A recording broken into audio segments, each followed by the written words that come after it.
কে বলছেন ঠিক ভাই? বলতেছি, আপনি কি রিজিয়া বলতেছেন কাশিমপুর কারাগার থেকে? জি ভাই, কে বলছেন আপনি? আমি আওয়ামী যুবলীগের একজন কর্মী বলতেছি, ঠিক আছে? আপনি কাশিমপুর কারাগারে আমার বোনদের উপর কেন নির্যাতন করতেছেন? কোনো নির্যাতন হয় নাই। আপনাকে কে বলেছে এই বিষয়টা? আপনাকে আপনি আপনার আমাকে এই বিষয়গুলো আপনার বলুন। এই ইস্যুটা আপনার এই বিষয়টা পুরো বাংলাদেশের সবাই জানে। আপনি ওইখানে অহেতুক বিনা অপরাধে আমার বোনদের উপর নির্যাতন করতেছেন, কেন করতেছেন এসব? শোনেন, কোনো নির্যাতন হয় নাই ভাই। ওনাদের বিষয়গুলা কালকে কালকে আমি স্টেশনে ছিলাম না। আমি একটু বাইরে কাজে গিয়েছিলাম, এর মধ্যে শুনি ওনারা এখানে গিয়ে স্লোগান দিচ্ছে, এরপর লক আপের টাইম হয়ে গেছে। লক আপের টাইমে লক আপ করতে বলেছি, ওনাদের সমস্যাগুলো শুনেছি আমি। আমার কণ্ঠ দেখেছেন, ওনাদের সাথে আমি 1 ঘন্টা কথা বলেছি। ওনারা আজকে এখানে 1 বছর ধরে আছে। দেখেন রিজিয়া বেগম, ওনাদের আমি যে কোনো আপনাকে সমস্যা। শোনেন, আমি আপনাকে একটা কথা বলতে চাই। আপনি বাংলাদেশের পরিস্থিতি দেখেন, আপনারা আইনিভাবে আপনাদের পদক্ষেপ নেন। অহেতুক কারো কারো কথা শুনে নিরহ আমার বোনদের উপর প্লিজ নির্যাতন করবেন না। সময় ঘুরতে কিন্তু সময় বেশি দিন নেই, ঠিক আছে? আপনাকেও কিন্তু এর ফল ভোগ করতে হবে যদি আপনি বিনা অপরাধে বেআইনি ভাবে যদি আমার বোনদের উপর হাত তোলেন।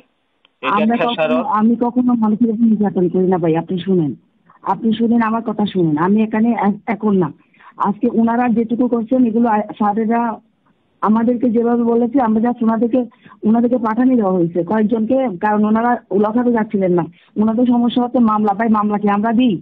ভাই মামলা কি মামলা কোর্ট থেকে দেখেন, মামলা আমরা মামলা, পাঠাই? হ্যাঁ, মামলা, মিথ্যা মামলা দিয়ে ওদেরকে গ্রেপ্তার করানো হয়েছে।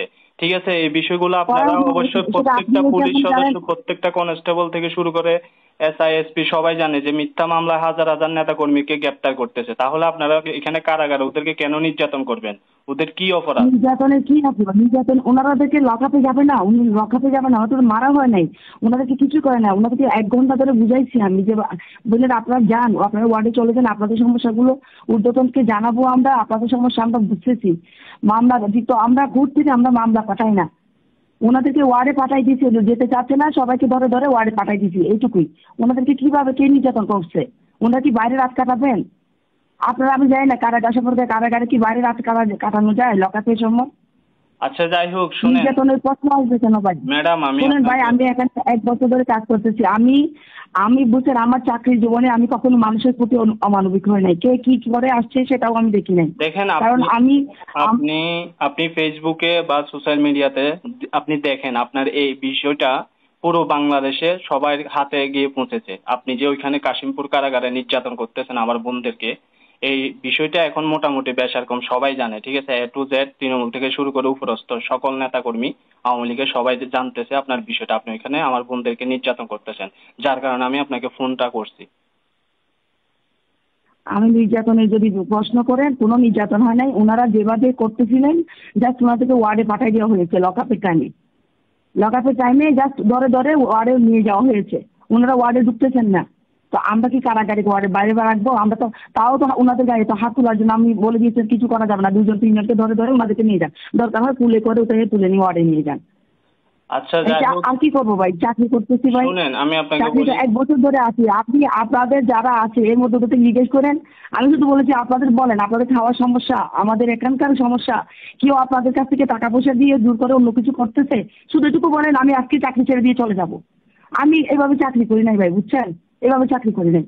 আমি ওনাদের সাথে 1 ঘন্টা কথা বলেছি। আর বিশ্বাস করেন আমার কণ্ঠ, ওনাদের সাথে কথা বলে কণ্ঠ এরকম হয়ে গেছে। আচ্ছা, ঠিক আছে, আমি তারপরে ধন্যবাদ। আমি পরে এই চলে আসি, বিষয়টা, ওনাকে শুনেন জানতে আমি চাই না বলি, ভাই। এই বিষয়টা সমস্যা না, আমি আপনাকে আবার আপডেট জানাচ্ছি, ঠিক আছে? এই বিষয়টা আপনার এখানে, এখানে আপনার নামে এখানে আপনার পুরো ডিটেলস কালেক্ট করা হয়েছে, এবং কি আপনার নামে এখানে রিপোর্ট আসছে, ঠিক আছে? ওখান থেকে যে বলছে রিজিয়া বেগম, এই যে আপনি ওইখানে নির্যাতন করতেছেন, আপনার এই বিষয়টা আমাদের অফিসিয়ালি ভাবে আপনার যে পুরো ডিটেলস, ঠিক আছে, নোট করা হয়েছে। এটা ভবিষ্যতে পদক্ষেপ নেওয়া হবে। আপনার এটা যদি মিথ্যা হয়ে থাকে, ওদের অভিযোগটা, অবশ্যই আপনার কোনো সমস্যা হবে না। আর যদি অহেতুক ভাবে যদি আপনি বেআইনি ভাবে যদি ওদেরকে নির্যাতন করে থাকেন, এর ফল ভোগ আপনাকে করতে হবে। এটা একদম লিখে রাখবেন, ঠিক আছে? ধন্যবাদ, ভালো থাকবেন। আমি আপনাকে আপডেট জানাবো পরে।